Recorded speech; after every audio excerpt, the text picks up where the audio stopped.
Fight fans, welcome to the PBC Podcast, brought to you by Premier Boxing Champions with your host, Kenneth Bouhairie and Michael Rosenthal.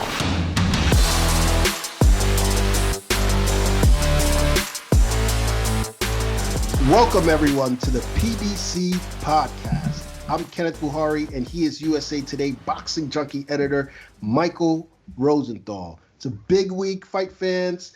Big week. We've got the return of the monster, Naoya Inoue. Alexander Usyk is back in action as well. But obviously, the biggest fight by far this weekend, we know what it is. So without further ado, let's jump right into it. The PBC Fight of the Week. This Saturday, October 31st, PBC Boxing returns with a big one. Fans will be in attendance at the Alamo Dome in San Antonio, Texas, as Gervonta Tank Davis takes on Leo Santa Cruz in the headliner Showtime pay-per-view beginning at 9 p.m. Eastern Time. 2 world titles on the line, the WBA 130 and the WBA 135-pound straps. But before we dig into our analysis, Mike, let's have the essentials. Okay, here we go. Gervonta Davis, 23-0, 22 knockouts. Leo Santa Cruz, 37, 1-1, 19 KOs. They're both 5-5 in their last 5 fights. Davis with 5 KOs. Leo Santa Cruz with 1. Davis last fought this past December. He stopped Yuriorkis Gamboa in 12. Santa Cruz last fought in October. He outpointed Miguel Flores to win his title. Davis has one of the best knockout ratios in boxing, 96%. Santa Cruz, 67%. Davis has fought he's young, so it makes sense, but he's only fought 79 rounds. Santa Cruz, 261 rounds, so advantage there. Davis, 25. Santa Cruz, 32. Davis is a southpaw. Santa Cruz is orthodox. Davis, 5'5.5" in height. Santa Cruz, 5'7.5", 67.5-inch reach for Tank, 69 for Leo. Davis is from Baltimore. Santa Cruz was born in Mexico, but he grew up in LA. Davis turned pro 2016. Santa Cruz way back in 2006. Wow. I mean, you look at that experience advantage, and then the physical dimensions, and it's quite an intriguing matchup. Some advantages there for Santa Cruz, I just mentioned. Although he's perceived as the smaller guy. Mike, in your opinion, what does Leo Santa Cruz need to do in order to win?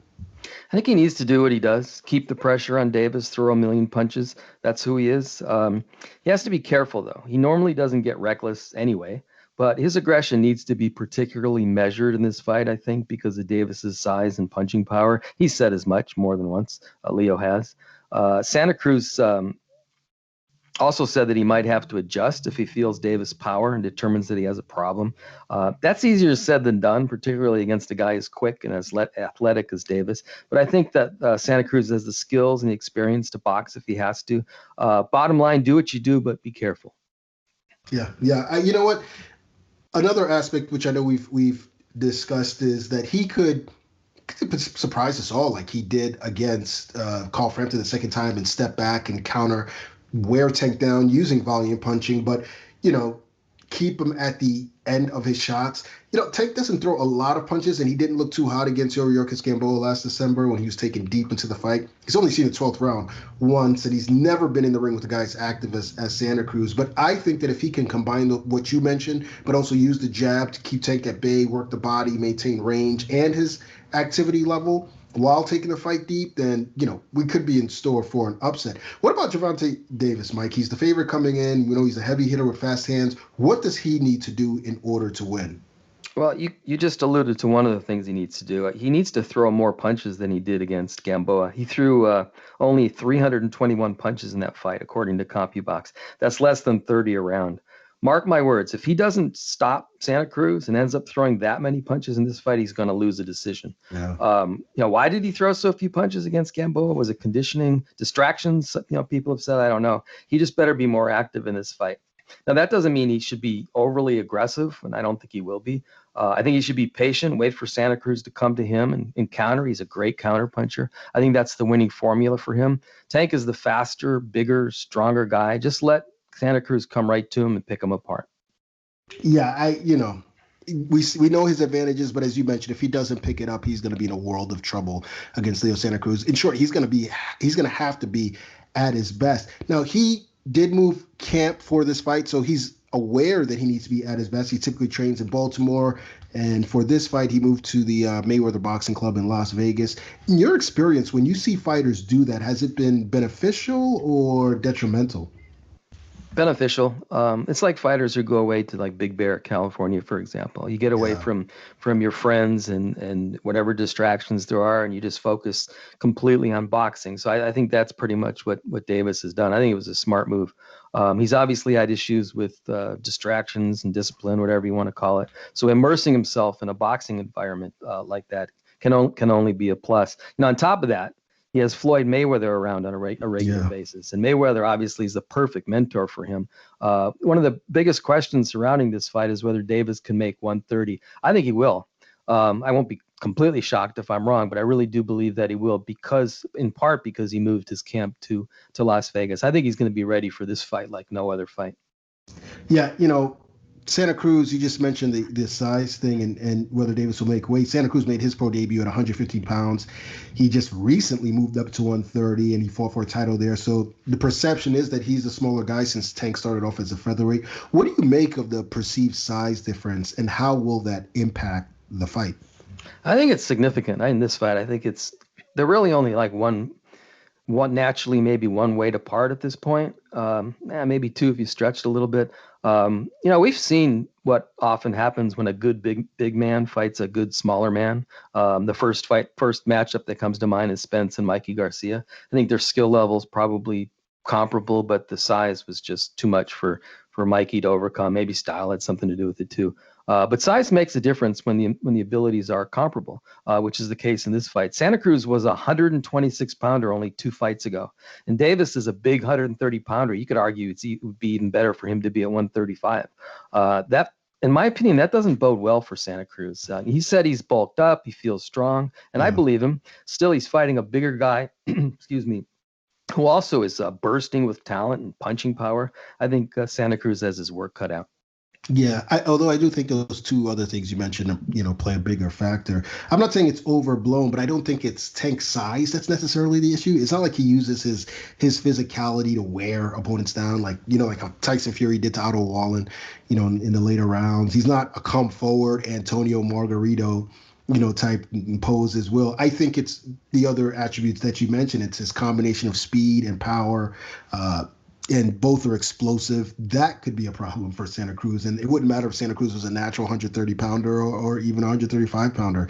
That's the issue here. And I don't think it's necessarily a size thing. But anyway, we could go back and forth on a million different factors. It's time to put our money where our mouths are and make our predictions. You're not very good at this, but, I'm going to give you the opportunity. One behind. If I'm not very good at it, neither are you. Well, I'm going to give you the floor. The floor is yours, Mike. Who are you picking on Saturday night? I love Leo Santa Cruz for a lot of reasons, but this is a pretty easy pick for me. I just think Davis has the wrong style and size for Santa Cruz. Real quick about the size. What you said makes sense, but I think I said this last week too. When the other guy's bigger than you, it makes everything more difficult. It was like Lopez and Lomachenko. I think when the guy is naturally bigger, it's just everything you do is harder. And I think that could play a role in this fight. But you're probably right. It's more about ability and punching power. But anyway, I don't think the style is right. Santa Cruz is at his best when he's moving forward and throwing a lot of punches. And in this case, I think that's just going to lead him right into a buzzsaw. Now, he could decide to take a step back and box if he feels Davis' power is a problem, which he said. And I think that he has the ability to do that. But that's not his strength. That's not really him at his best, I don't think. And if you add the size disadvantage, I think he faces a monumental challenge in this fight. I think Davis's combination of ability and size is going to lead to him methodically breaking down Santa Cruz. That's assuming that he's busier than he was against Gamboa. And I don't think Santa Cruz is going to be able to go the distance. I think he's going to be broken down. And I'm gonna predict Davis by 9th or 10th round knockout. Okay, I like the pick. A lot of what you say, I feel like, and a lot regarding this fight, I feel like depends on Tank's conditioning. And, I like to wait until the weigh-in, especially after being burned by Joshua Ruiz, the rematch. But I got to make a pick here. So here goes nothing. I like Gervonta Tank Davis to win a unanimous decision over Leo Santa Cruz. I think it's going to be a tactical back and forth. I expect Tank to actually box more here and pick his shots. Now, if he can land his heavy punches, this could end before the 12th round. So I think you made a great pick. But I think Santa Cruz is live here, and him winning wouldn't surprise me in any way, shape, or form. However, I think Tank shows us his boxing side and uses his fast hands to land the cleaner punches and walk away with the win. I think it's hard to stop a guy like Leo Santa Cruz, and I'd be highly impressed if, Tank is able to do that.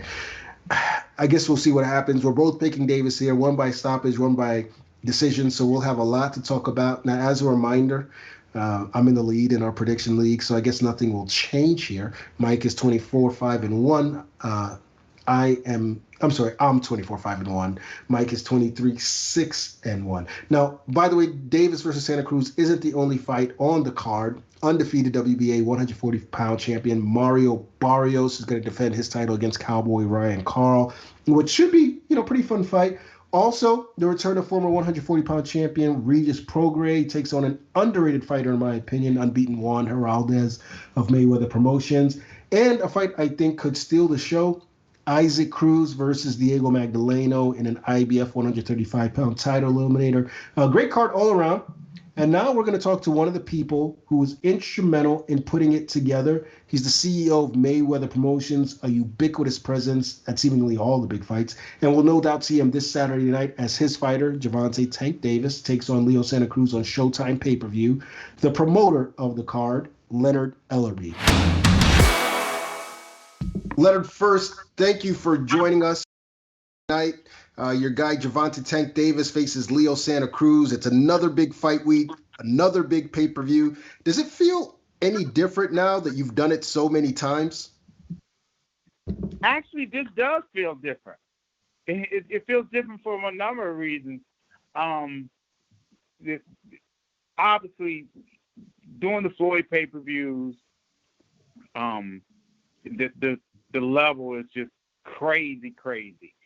But, Gervonta's first pay-per-view is kind of like starting in the middle, not from the beginning, starting in the middle, because he's done a phenomenal job thus far, early in his career with just marketing himself, so it's not like starting from the beginning, starting from scratch. And so we've had a lot to work with, and just really, really excited about this Saturday night and, getting started with his first pay-per-view fight. Well, you just mentioned it's Tank's first pay-per-view, all the bright lights, the media requests, and so forth. Obviously, you've been here with Floyd Mayweather many times. What sort of advice can you give Tank to maybe ease the pressure off of him a little bit? One of the first things I told him, so he could set his expectations, and because he asked me, what it's like, and I said it's a lot of work. It's a lot of work, especially the bigger the fights get, but starting off, you're going to be doing many, many more interviews than you're used to, and we're going to have to set aside time, during the week that you're able to, set a window aside to do, tons of interviews, Zooms now since we're in COVID-19 and can't physically be in places. So, I set the expectation level and done a phenomenal job. Every single thing that I've asked him and the PR team and my team have asked him, he's done it. He hasn't complained one time, and we're just really excited again about, where we're going. He's facing a guy who's a 4-division champion, maybe a Hall of Famer. Were you hesitant at all at the beginning when Santa Cruz first called Tank out to actually take him on? Actually, I was surprised. It actually surprised me, that when I got the initial call, Al had called me, and I said I was actually surprised. But then when I actually thought about it, I would say that's Leo Santa Cruz. He always wants to challenge himself, and to kind of do the unthinkable, and that's kind of been his mindset. He's a fighter, and he's shown that he's willing to step up and take on necessary challenges, and we're calling out Tank Davis, who in my eyes is the top dog at 30 and 35. So when he did that, it just showed me that here's a guy who wants to shut all the naysayers up, because there have been conversations out there that he didn't want to fight this guy. He didn't. Well, he didn't have to do those things. He didn't have to do those things. I mean, he's been a 4-division world champion for a reason. He's always an exciting fight, and he's beat a number of other current and former world champions, in his career. So with him stepping up and really, he pressed really hard for this fight. And I know firsthand because I talk to Al, 5-6 times every day. So he really pressed really hard about this fight. So it's something about this particular fight and Tank's style that not only him, but his dad and his brother also, they liked. That they didn't hesitate at 1 second with wanting this particular fight. And, I know Tank firsthand. Tank he's knocked off all the opposition that we put in front of him, and he's passed those tests with flying colors. But this is by far his biggest test, and it'll be Leo's biggest test. So that's what makes for an exciting matchup, this weekend. You mentioned style. Santa Cruz has great stamina. He's a volume puncher, but he's also known for his ability to box off his back foot and keep his opponents at bay if he has to. Is it difficult to prepare for someone like? Yes, it is. Actually, it is because again, he's a volume puncher, so he throws punches from all different angles, and he throws well over 100 punches around. So you have to time his shot. You have to slow him down, with different things. So Calvin and Tank and Floyd have a great game plan that they've discussed. And so I pretty much expect those styles, when those two come together, it can be one big explosion. Leonard, we've been watching the All Access series on Showtime. Tank looks like he's in great shape. How has the camp move been from Baltimore to Las Vegas? How has that helped him? I think it's helped him tremendously because with moving his camp from Baltimore to Las Vegas, what he immediately done, he cut off the distractions. So moving from the East Coast to the West Coast, there are no distractions. He's away from all his friends and families and the things that he's used to normally doing as part of his routine when he go to the gym, And so he understood the importance of a fight of this magnitude. So that's one of the things that I was really personally really impressed with, that he had made the decision. We had talked about it, and he called me up and said, hey, this is what he was doing. So I was very happy with him. And it just showed me that, from a maturation standpoint, that he's turned the corner. He's had his moments where he hadn't been as focused, but he's definitely turned the corner, and he's shown all of us, that he's taking this fight very, very seriously, and he wants to go to that next level in his career. And he understands from the conversations him and Floyd has had personally on what it takes to go to that next level. So I think that with him making that decision to train out in Las Vegas and to bring his team out, his media team out with him, and taking all the distractions away where he could just focus nothing but boxing, it's worked wonders. Do you think that the changes you've seen in Tank are something he's going to be doing for all future fights, or do you think it's just because of the magnitude of this particular fight? No, he's definitely turned the corner with all of his fights. Because he understands, that there is no ceiling on what he can achieve in this sport. As a young fighter, he's had some success, but he's only touched the surface on where potentially he can go. And, through the number of conversations that him and Floyd has had, I think he really has grasped this, and you look to Floyd for the guidance to be able to understand what foray he's about to enter into with in this pay-per-view world. Again, there's an unlimited ceiling on how successful he can be in this venture. Understands the importance of biting down and really zoning in and focusing on the necessary things that he needs to do to go to the next level. And as a boxer, you oftentimes see that boxers have such a short career span.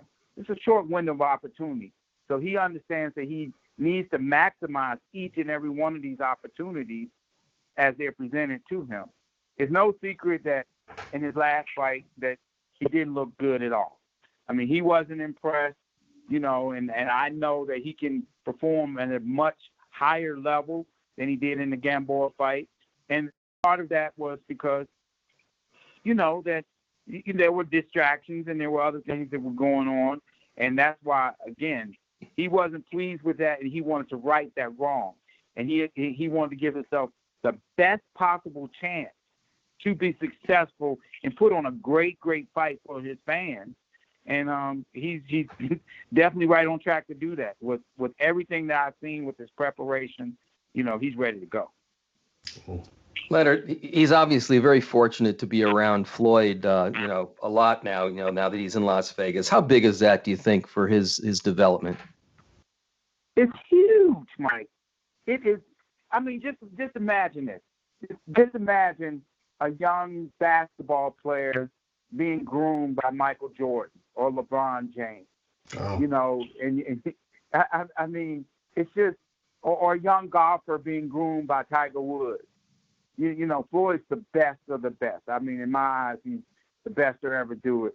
So to be able to have that one-on-one, hands-on, whether it's inside the ring or the knowledge Floyd's able to pass on to him about some of the pitfalls that he's faced as a young fighter, and the understanding on what he's about to go through and entering into this next level.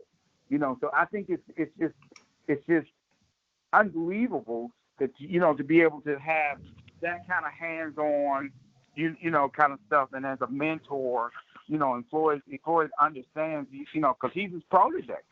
Floyd is the one that anointed him as to be the next guy. He's Floyd's guy. He's our guy. So Floyd's been very, very hands-on with the approach to this fight, from the mental preparation to the physical preparation. I think it'll pay off wonders, not only in this fight, but his career moving forward.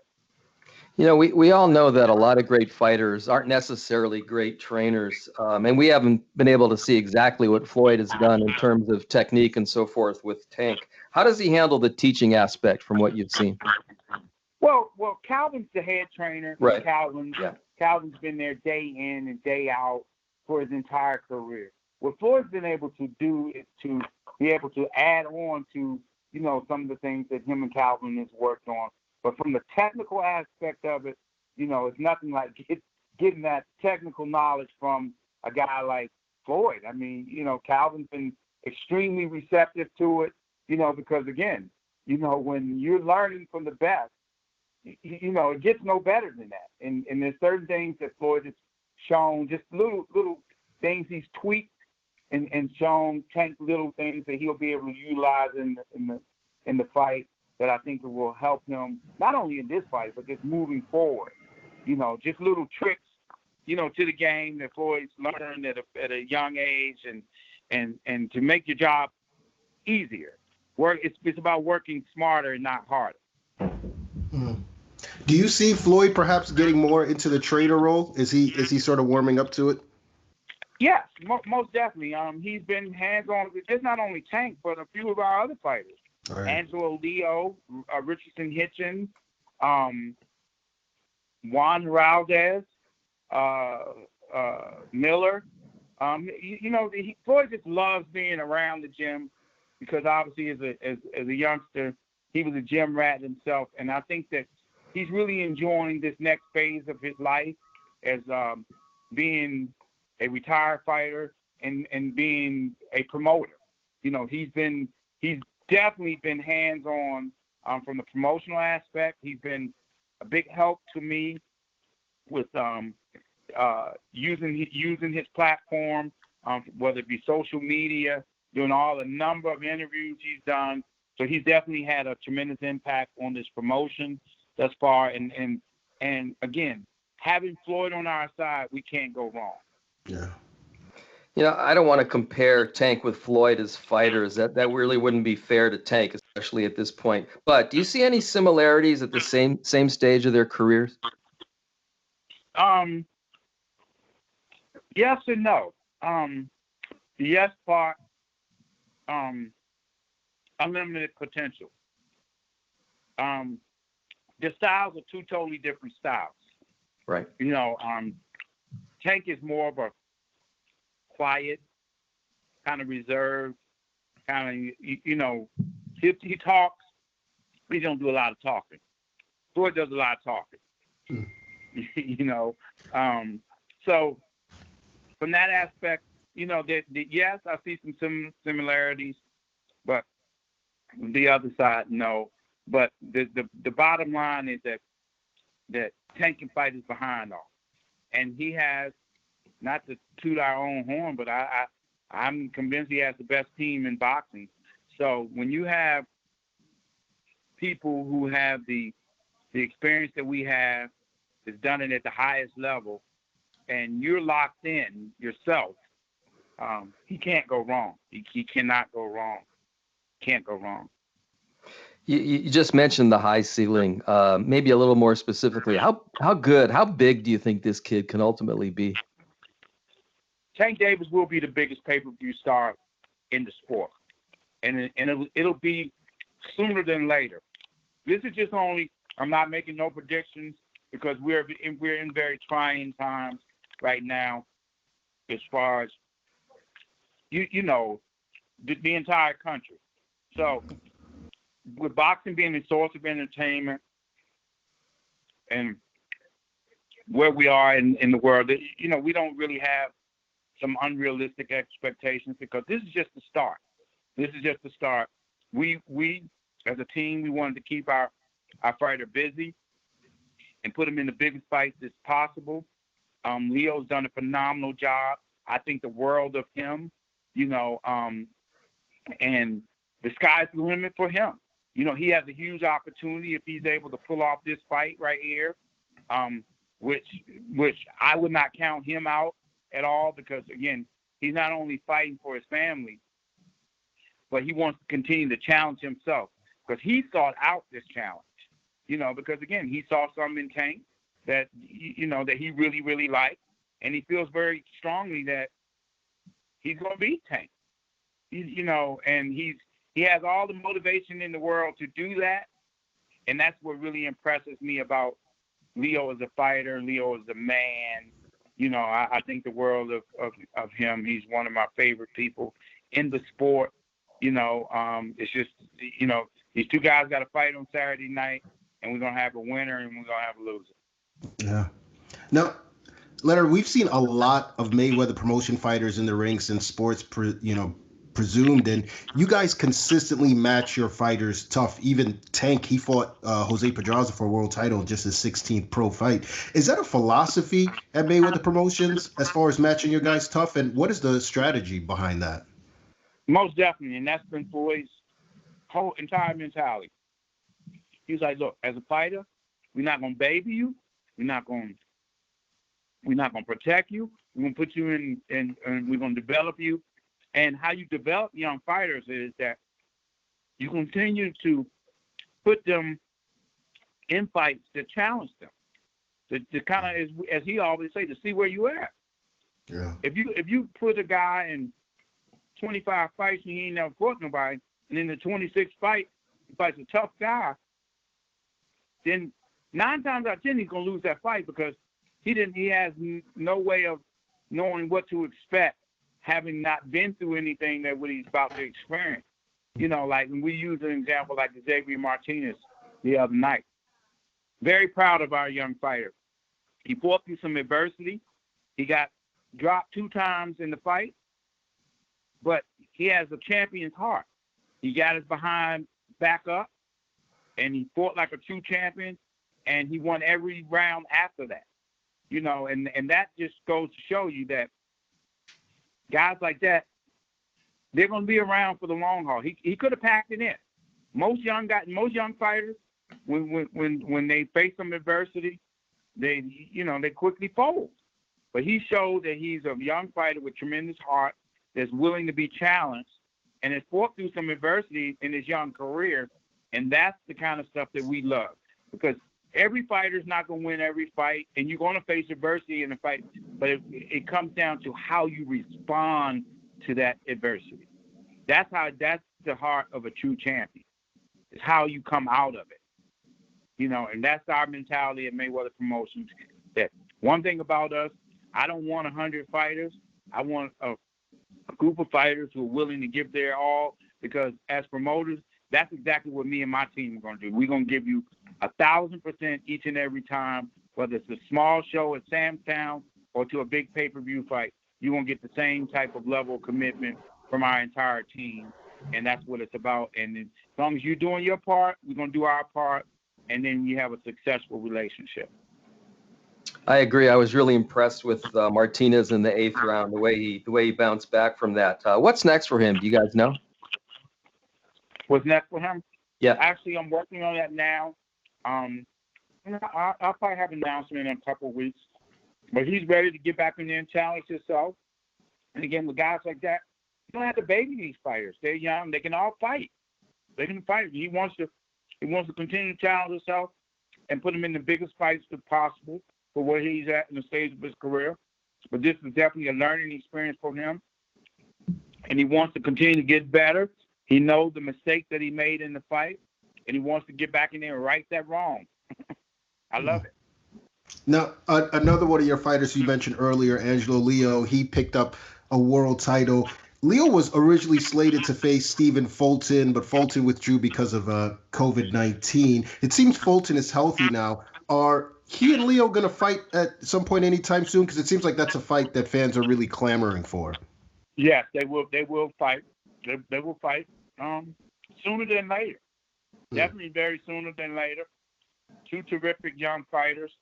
I love that fight. Stephen Fulton has talked so much trash. He said that this is Angelo Leo's going to be his easiest fight, the easiest money he's ever made. So I'm going to hold him to that. I'm going to hold his feet to the fire about that. And that will be both of their next fight. And I'm really excited when we make that fight. You know, we're discussing all of these fighters that you have. Mayweather Promotions has arguably the best stable of young fighters in the sport. Without giving up too much of your secrets, what are the qualities you look for when a boxer comes your way? Loyalty, character, and obviously your ability to put in that work. You know, it's the little things with me that matter. Because obviously, you know, when you look at young fighters, arguably all of them are really, really talented. Some stand out a little more than others, but it's just the little things that I like about certain fighters. You know, again, that commitment to excellence, wanting to get better. You know, all those little things, they kind of add up into one, and those are kind of things. You know, we're right now in 2021. We're gonna have a probably a quarter of our roster is gonna be some really, really young talent, and we talking about under 20 years old, you know, kind of talent. So we're kind of building towards the next little generation of these young fighters, and we're gonna have a nice little stable of them, and I'm gonna be making some announcements at the top of the year. You know, I'm really, really excited about where we're going with these young fighters, because again, they are our future. You know, we have a very good mixture of our roster with some older vets like in Bottle Jack, who'll be looking to get back in there the first quarter of next year in a big fight. You know, to again the biggest star we have in our stable, and Tank Davis. You know, again, we are convinced he's going to be the biggest star in the entire sport sooner than later. You know, to guys like Richardson Hitchens, Xavier Martinez. I don't want to leave anybody out. Angelo Leo, just to name a few. Really, really excited about the future and where these guys are going and how they want to continue to challenge themselves. Just really, really great times at Mayweather Promotions. It's awesome. Getting back to Tank, you were instrumental, as we all know, in the rise of Floyd Mayweather, and you've been consistent from day one in saying that Tank is going to be a star. And I've seen it, from Barclays being packed when he was on the undercards with people there to see him. Ken, that's a great point. You saw that, right? Right. I remember that. Yeah, I mean, it would be full. You saw that. Everybody, not cutting you off, but not taking no credit away from nobody who was in the main event in those couple of times that he fought. But clearly, in the first fight, when he fought Pedraza in the cold, we had Badu Jack, and he was taking on James DeGale. Two guys who are not even from the United States, in the headline. And so we know how we did 11,000. And then the next fight, obviously, one of the biggest talents in the sport, and who consistently does big ratings in Broner. Broner's from Ohio. But the walk-up that we had, and I know from the DMV, when it was over 14,000 people in the building, a lot of that had to do with the young man who's fighting this Saturday night. And again, Tank is a tremendous draw. I can recall when we took him over to the UK, and it's standing room only, and fans are just screaming everywhere, and Tank knocked the guy out in a few rounds, and then we go to LA, and Mares pulls out with an injury, and then we're expecting a lot of fans to, turn in their tickets. But no, these Hispanic fans wanted to see Tank. He has a lot of Hispanic fans. Then we take him to Baltimore, his hometown, and then we know we did over 15,000 there. The same thing in Atlanta. Again, the stars come out. Again, this young man, he's proven no matter where you take him, he delivers for the fans because he's the most exciting fighter in the sport, and that's what the fans want to see. So again, I've said it, and I'm gonna keep on saying it. He's a young rising star in the sport who's only 25 years old, who's going to get better. He's going to get bigger and bigger, and this is just the start of something very, very special. Trust me. How did you, I was there in Atlanta as well. And I remember at one point I looked up to the very top of the arena, like the top, to something where I've never looked that high before, and seeing all those people up there, and then you bring your eyes back down and it's celebrity after celebrity after celebrity. Everywhere too. They were everywhere. Yeah. Yeah. What did you see in him that convinced you that, man, this kid can do it? Is it just a combination of team plus fighter, or what is it?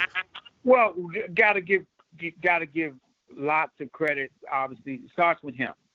He's going out there doing his part.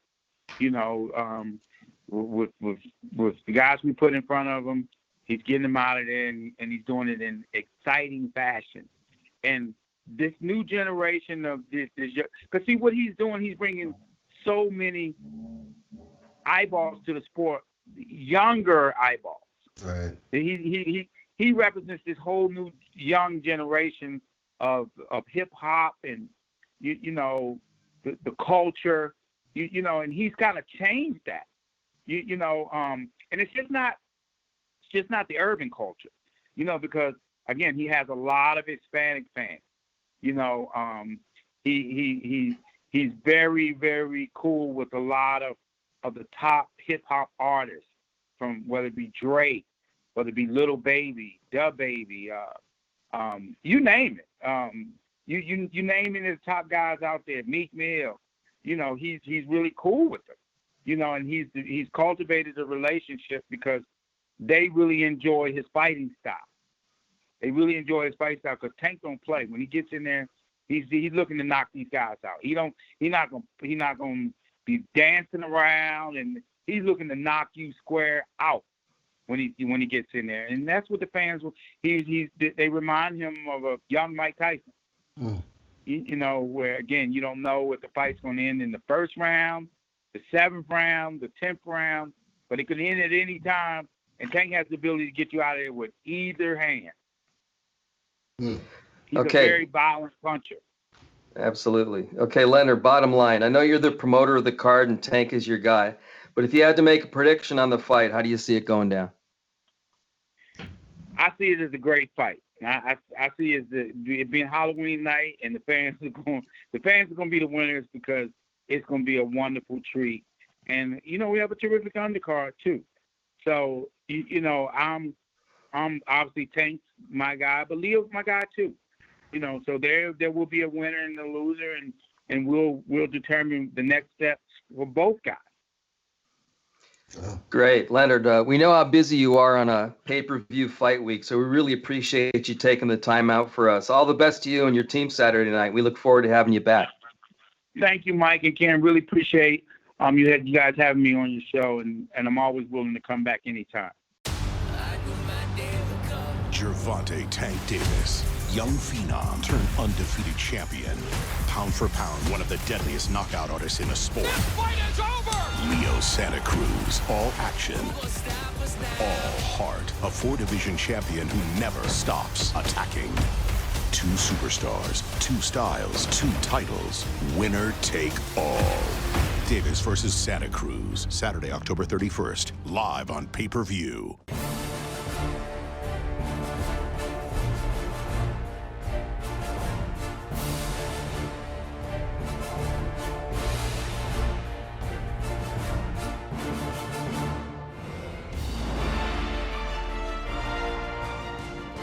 All right, it's time for the week in review. Last Saturday, Showtime Boxing returned with a triple header headlined by Sergey Lipinets versus Custio Clayton. That was for the interim IBF welterweight title. Clayton, an undefeated amateur standout. He was a late substitute, didn't know much about him, and perhaps he was a tougher opponent than the original opponent, because he and Lipinets went back and forth. At the end, it was a 12-round majority draw. Mike, let's start with the obvious. Who do you think won the fight? I scored at 115, 113 for Clayton, 7 rounds to 5, but it was a hard fight to score. It was Lipinets' aggression and body work versus Clayton's jab and some eye-catching shots that he landed to the head. So it depends. I don't know. It depends on which impressed you more. I was really impressed with Clayton. I didn't realize that he could box and move that well. I think he could have won. I think he would have won had he thrown more power punches early in the fight. Remember, he won the last 3 rounds on all 3 cards. He had to rally to win that to earn a draw. So I was really impressed. He's a really good fighter. Now, throwing more punches is easier said than done when you have a guy like Lipinets down your throat from beginning to end. So I don't know. I think a draw was reasonable for this fight. Yeah, typically I don't score fights on first viewing. I just try to observe, analyze, and get a feel for what I'm seeing. But you always get a sense of who the better fighter is and who you feel won the fight. And in this case, I'm with you. I thought Custio Clayton won the fight. I thought he outboxed Lipinets. He used a sharp jab. His punches looked heavier to me, which was surprising since Lipinets is considered one of the bigger power punchers in the division. And I thought he exhibited better ring generalship and defense. However, I believe he could have been busier, if he had done a little more, like he said that like what you said. Yeah, I don't understand. At times it was kind of frustrating to watch. And I think he robbed himself of a true victory. Had it for him. The other two had it even, which leads to my next question. Both guys say they're willing to run it back. Mike, in your opinion, who wins the rematch? I would say Clayton for the reasons that we both stated. He's obviously the better boxer, at least in my opinion, better athlete. This was his first high-level professional fight, remember? Yeah. I'm sure he learned a great deal in this fight. I think he'd make adjustments and throw more power shots, which we suggested he should do. I think that would give him a chance to win. Of course, that might open him up to Lipinets' power shots, but that's boxing. You got to take risks to get the job done. Yeah, I'm 100% with you. Basically everything you said. I think Clayton can make more adjustments. And yeah, if he stood his ground more, he probably would have won clearly, but that means Lipinets getting a chance to get off. Maybe if Clayton can work the body earlier and take some steam out of Lipinets, he could win clearly. Now, in the chief support, a fight that Leonard Ellerbe mentioned earlier, Xavier Martinez and Claudio Morero. It's a great performance, I thought, from Martinez. He controlled much of the fight until the 8th round, and he was dropped twice. I thought the fight was over at that point, but Martinez got up and pretty much continued to control the rest of the bout and won a unanimous decision. Mike, what did you make of Martinez's performance, and what do you think of him, as a fighter? I liked what I saw.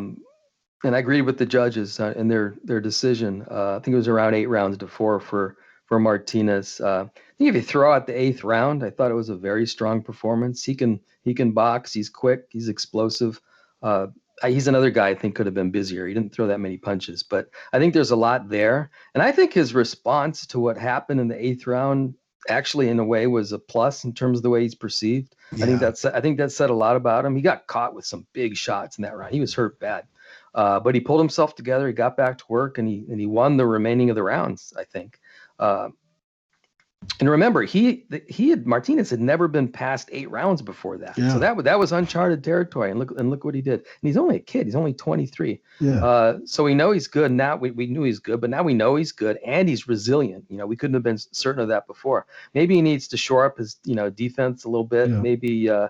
Maybe not get careless. But I really like his future. Yeah, and he was in there against a veteran. I mean, a dangerous fighter. And I think perhaps him not having gone beyond 8 rounds is the reason why he was a little more patient and didn't throw as many punches. Punch output wasn't seriously high, but his opponent's punch output wasn't too high as well. I was very impressed. Like you said, I mean, guy's only 23 years old. He certainly didn't fight like he was 23. He had the poise, the boxing skills, the hand speed, etc. He looked elite to me, in fact. Now, I don't know about those 2 knockdowns. That kind of throws off my assessment because I'm trying to, looking at everything else that happened in the fight, I'm like, man, this kid's going to be a problem. But then he got dropped twice, so I don't really know. But, as you said, he showed heart. He got up and he went back to business. So it looks like he can be a player. Now, this was a WBA super featherweight title eliminator, which means Martinez is now in line for a world title next. Is there anyone in particular that you'd like to see him face? I hadn't really thought about that. I don't know. Maybe after that performance, I'll just speak on it generally. Maybe after that performance, he did get caught and almost got knocked out. Yeah. I don't know if he's ready for a title shot, to be honest with you. Maybe a lower contender, something like that. Maybe one more step before a championship fight, just to get him a little bit more experience. I think that's what I would do if I was advising him. Yeah, I don't know in terms of a world title shot, but I kind of like your plan. I could see him fighting a contender or something like that, or someone else, just to further his development. But when they do go for a world title shot, I know that Chris Colbert's fighting Jaime Arboleda November 28th on Showtime, I believe. I'd like to see him fight the winner of that fight. I think it'd be a great scrap, particularly if Colbert wins. 2 young fighters. I don't think we should be scared to throw our young fighters into the mix. Mayweather Promotion certainly hasn't been scared to do that with their fighters, and we saw what Teofimo Lopez did a few days ago. Now, we did get a knockout in a televised opener. Subriel Matias, man, what a performance. He just beat down Malik Hawkins, handing him his first defeat by 7th round TKO. We had Hawkins on the podcast a few weeks back. He was brimming with confidence. He was so sure he was going to knock out Matias. I'm sure this has to be devastating to him. Mike, is this a loss that you think Hawkins can bounce back from? I think so. He obviously has the skill, but as you said, that was a bad loss. He just got overwhelmed by Matias. They stopped it in the 6th. I think they could have stopped it even earlier than that. And he was losing his previous fight when the fight was stopped because Darwin Price injured his knee. So he's looked bad in consecutive fights. I'm not sure really what's going on there. The talent's there, I think. I'm not know about his power. It just didn't seem like he had much pop. I think we're going to learn a lot about him to see if he's got the mental toughness to come back. That's what it's going to come down to. Yeah, and I think there's a lot of work needed in the gym. I think he needs to go back to the drawing board and maybe come down a few notches in terms of quality of opposition and work his way back up, and hopefully they can develop him a little more. What about Matias though? I mean, that was one hell of a performance. Who would you like to see him face next? First, let me say that I really like watching this guy fight. He's fun. He's so cocky, but in a fun way. He sort of reminds me of a smaller version of Ricardo Mayorga, who was always fun to watch and just ridiculously cocky. I don't know if Matias is as durable as Mayorga, but he might have more power pound for pound than Mayorga did. I'll add this, though. If he keeps his hands down at his knees like that against the wrong guy, he's going to get knocked out. Yeah. So he better be careful. He better keep that cockiness in check to some degree. But I just love this guy. He's really fun to watch. Who would I like to see him fight next? He's already ranked by one of the sanctioning bodies. I can see him against a top 10 guy. It depends on how you look at this. I could see him fighting a guy like Prograis. While Prograis is waiting for the winner of the Taylor Ramirez fight next year. Yeah. Otherwise, I think Matias is definitely ready for a lower level contender. He's a good fighter. Yeah, he certainly got the power. It makes him a threat against anyone. I feel like his hands being down was sort of a reaction to could be no power. Willie Hawkins, not feeling the power, plus all the trash talking that Hawkins was doing leading up to the fight.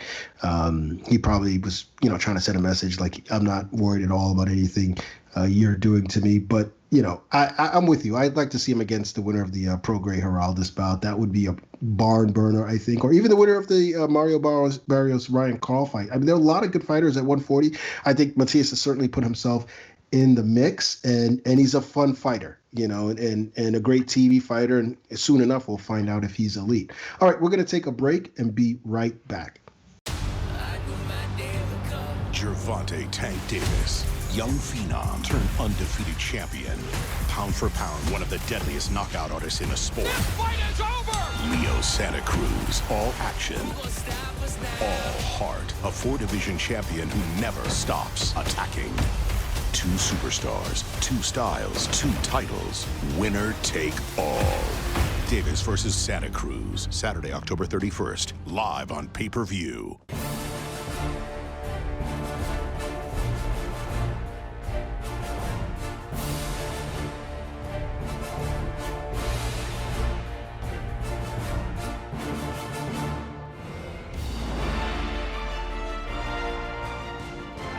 It is time for Mike and I to go toe-to-toe. Now, every week we go back and forth on a topic or two, and we're going to stay on topic this week and continue to discuss Saturday's big Showtime pay-per-view headliner between undefeated 3-time world champion Gervonta Tank Davis and 4-division world champion Leo Santa Cruz. Mike, Santa Cruz is 32, Tank is 25, so they're at different stages of their career, yet so much is on the line for both. What does a win here do for each fighter? Let's start with Tank. What does a win do for him? I think Santa Cruz has more to gain in this fight. For Davis, it's an important step. It's his first pay-per-view main event, which is a milestone for any fighter, and very few fighters even get there. If he wins and he looks good doing it, he enters a new phase in his career, which could lead to just huge things. And make no mistake, I want to be clear. He will have beaten a good, proven fighter, a 4-division title holder. It's kind of obvious, but Santa Cruz is no pushover. So if he beats him, it's a really good win. But let's face it, and I guess this is my opinion, but let's face it, Davis is a big favorite in this fight. He's supposed to win. So from a boxing perspective, while it would be an excellent win, it probably won't be seen as like a breakthrough win for him from a boxing standpoint. I think people will inevitably say, well, Leo was too small. Yeah, it depends on what happens, right? Like I remember when Floyd Mayweather first fought Arturo Gatti. It was his first pay-per-view. Floyd was a heavy favorite going into that fight. Yet, still, I think the fight did close to 400,000 buys, so there was some intrigue, and obviously they were big names. But what Mayweather did in the ring that night was like, well, he completely obliterated him in a manner I think not too many people were expecting him to stop him halfway through the fight. I remember at that time it was, Mayweather has way too much boxing skills for Arturo Gatti. So I think it depends on what kind of performance Tank Davis puts on. But look, if he wins this fight on pay-per-view, does well, he becomes the man in the division, calling the shots. Yeah, exactly. He's got a bullseye on his back too. After that, he's probably a pound for pound entrant at that point. But yeah, he's going to be calling the shots at 130 and 135, no question. Just to follow up a bit, I don't know if folks understand how big a star this kid is. The numbers are ridiculous, and then we discussed it with Leonard Ellerbe. I mean, literally, Mike. I remember when I was at that Atlanta fight, when I looked around, I'm still flabbergasted when I think about it. And I remember that card 2017 at the Barclays, where there were a lot of fighters on that card. I think it was like 3 or 4 fights deep with A-listers. And I remember, and Tank must have been like the opening or the second fight. It was packed in there, like packed at the Barclays. And I'm looking around, I'm like, what is going on? Because New Yorkers, I mean, it's a late arriving crowd at the Barclays. That was not the case. Do you think that he can cross over and become the next Floyd, or what's his ceiling?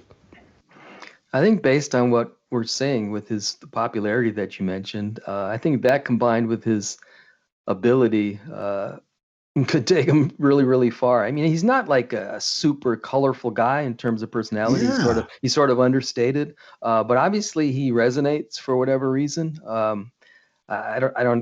I don't fully understand that. I don't even fully understand Ryan Garcia's either. He's got We're getting old. A big following. I think that's actually part of it. It's Yeah. hard. It's hard to figure out. But he obviously has a strong following. He resonates with people. Combine that with a guy who's knocking out everybody he fights. That's a formula for really, really big success. So I won't be surprised if he becomes huge. Yeah, it's interesting. I mean, like, and I think maybe generational, us being of a different generation does have a lot to do with it, because you see like guys like Drake and Odell Beckham, at the fights and so forth, and you're just like, wow, then again, when I think about Floyd, a lot of people didn't foresee the heights that Floyd reached either, foresaw Floyd reaching those heights either. And speaking of heights, I wonder if Tank's height may limit him in terms of moving up in weight and so forth. That's a good point. But let's say he stays at 135, 130, 135, maybe 140 is his max. I was thinking, like, what's stopping him from being a megastar there? Like, is there an unwritten rule that says you have to be a heavyweight or a welterweight in order to become the sport's biggest star? I don't know, I mean, I've seen this kid's star power grow in ways I hadn't personally witnessed before. But, obviously he needs to keep winning. That's the big key is does he have that elite skill that will match whatever his popularity becomes? But if he does, then, the sky is the limit. What about Leo? What does a win here mean for him? Well, if Santa Cruz wins, that's a different story. He's already a guy who has a chance of being elected in the Hall of Fame the way things stand right at this very minute. Right. Let's say for some reason he couldn't fight this guy, fight on Saturday and he retired. He would still have a chance of making the Hall of Fame. Right. If he wins this fight, then he's a freaking legend. We have to be honest. This is a stretch, I think, for Leo, and I think he knows it. This is a really bold move on his part. Guy's got balls. You have to admire that. To call out and then fight a guy this big, this good, this powerful took some cojones. You have to admire the confidence he has in himself just to take the fight. If he actually wins, it would be by light years the biggest victory in his career, maybe one that would seal his place in the International Boxing Hall of Fame. I'm not even talking about the business side of it. If he wins, he sets himself up for some massive fights, some bigger money fights. But from a boxing standpoint, I mean, just he is legend. If he could win this fight, he's a legend. Yeah, I mean, exactly. And you use the right word. I mean, I think he goes from being on the Hall of Fame ballot to automatic check first ballot, from one of the best fighters, of modern times to a legend, like you said. I mean, you talk about huge. He's a 5-division champ. He knocks off the guy perceived to be the sport's next biggest star. Forget it, And I think that motivation actually should scare us, guys who are picking Tank, because look, Leo Santa Cruz is not, he's not a pushover to begin with. He's got some skills. He's got a lot of skills. He's got a lot of experience. Yeah, the only thing he's really lacking here is his power. And we discussed it. Tank didn't look that great in his last fight against Yuriorkis Gamboa. Look, a motivated Leo Santa Cruz, if he fights a perfect fight here and wins, the possibilities are endless. I mean, maybe he gets Gary Russell after this, or Chris Colbert has called him out. The new kid, Xavier Martinez. I don't know. I know one thing. It'll be bedlam on social media if Leo Santa Cruz pulls this off. Now, here's a tough question. I want you to pull out your magic 8-ball for a second and tell me, when it's all said and done, between Leo Santa Cruz and Gervonta Tank Davis, who will have the better career? Okay, this is going to sound like I'm backtracking or contradicting myself. I'm going to go with Leo Santa Cruz. And I'll explain why. I'm being conservative. As I said, Leo is already arguably a Hall of Fame career. One of the best, guys around his weight, of his generation. So it's already a done deal with him. So few guys, even guys with talent who you think are going to become superstars, so few of them actually get there. Yeah. You just don't know what the future holds for a guy like Gervonta Davis. It seems like he's got it all. He's got the support now, especially more than he ever had. He also has, he's got a history of some discipline problems. You don't know if those are going to creep back into it. I don't think they will necessarily, but nobody will be, you won't be shocked if it happens again. Maybe some weight issues. I'm not sure. So anyway, my point is that even the guys that are loaded with talent, so few of them get to there's so few. I'm stating the obvious. There's so few Floyd Mayweathers. I mean, in the history of the sport, right? So to expect a guy to get that big, to accomplish that much is, it probably won't happen. The ingredients are there, but it probably won't happen. But in Leo's case, to sort of sum everything up, in Leo's case, he's already accomplished enough to be considered a Hall of Famer. So I'm going to go conservative and go with Leo. Yeah, I don't even know if the ingredients are there. I mean, we have the benefit of hindsight and looking at Floyd's career, like when he was fighting Sean Mitchell, that I think he was going to become like a guy who grossed over $1 billion. And no, I didn't see that at all. Now, Leonard Ellerbe, the guy who was next to him the whole time, swears that this guy can do it, and he's been saying that from day one, and we've been seeing it happening. So maybe the ingredients are there. Maybe they're right. Maybe they obviously know more than I do. Now, I appreciate you taking a stance on this. I'm not convinced. I'm not sure I can do that. I think it depends on who wins this fight. Leo's 7 years. That's the key. Yeah. I'm saying this right now before the fight. Right. After the fight, I very likely would have a different answer. Right. And when you look at the careers, obviously Leo has a shorter window. Much of his career has already occurred. And if he wins, clearly he's had the better career. He may not have too many big fights afterward, but he would have done plenty already. But if I had to make a choice, I'm going to go with Tank, and I'll tell you why. One, obviously he's the heavy favorite here, but like I said, Mayweather's heavy favorite against Gotti. I think it depends on how he wins. But two, he's only 25. You talk about a list of opponents that he can pluck from and make a big fight. Teofimo Lopez, Ryan Garcia, Chris Colbert, Devin Haney, Xavier Martinez. There's so many big names. He's got a win, Lomachenko. Yeah. I mean, that's the floodgates open if he wins the fight. But assuming he wins, let's just say he wins. Imagine Tank going through those names right there. He has the kind of opponents that could catapult him into another, But he could also lose one or two of those fights. So that's the thing. Right. And if he loses, he could lose his next fight. Who knows? If he has to choose from that list right there, and including Santa Cruz, any of those fights, he could lose any of them. And you're right. It's so hard to reach the level of a Santa Cruz, which he has not attained yet in terms of on paper. He may be the bigger star. I think he's significantly the bigger star, although it's not that wide a margin. But there's so much riding on what happens on Saturday. Who can say? But one thing I think we can agree on is that right now, from 130 to 135, there are so many, and not to mention Gary Russell Jr. as well.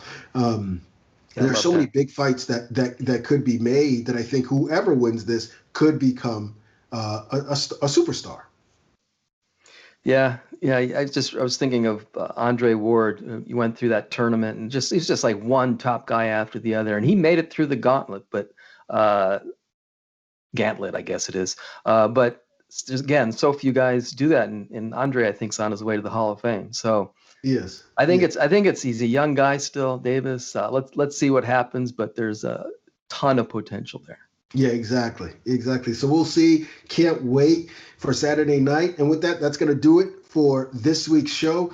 And as a reminder, speaking of Saturday night, Fright Night turned into Fight Night on October 31st. Gervonta Tank Davis, Leo Santa Cruz, main event on Showtime pay-per-view beginning at 9 p.m. Eastern time. I'm truly pumped for this one. I'm already kind of getting like pre-fight jitters, which is weird. Thank you to Mayweather Promotions CEO Leonard Ellerbe for joining us, and thank you guys for listening. You can like and subscribe to the PBC Podcast on YouTube, iTunes, Stitcher, Spotify, anywhere that these platform that holds these kind of shows. You can find us there. So for myself and Mike, thanks again, and be sure to check us out again next week for more boxing talk right here on the PBC Podcast.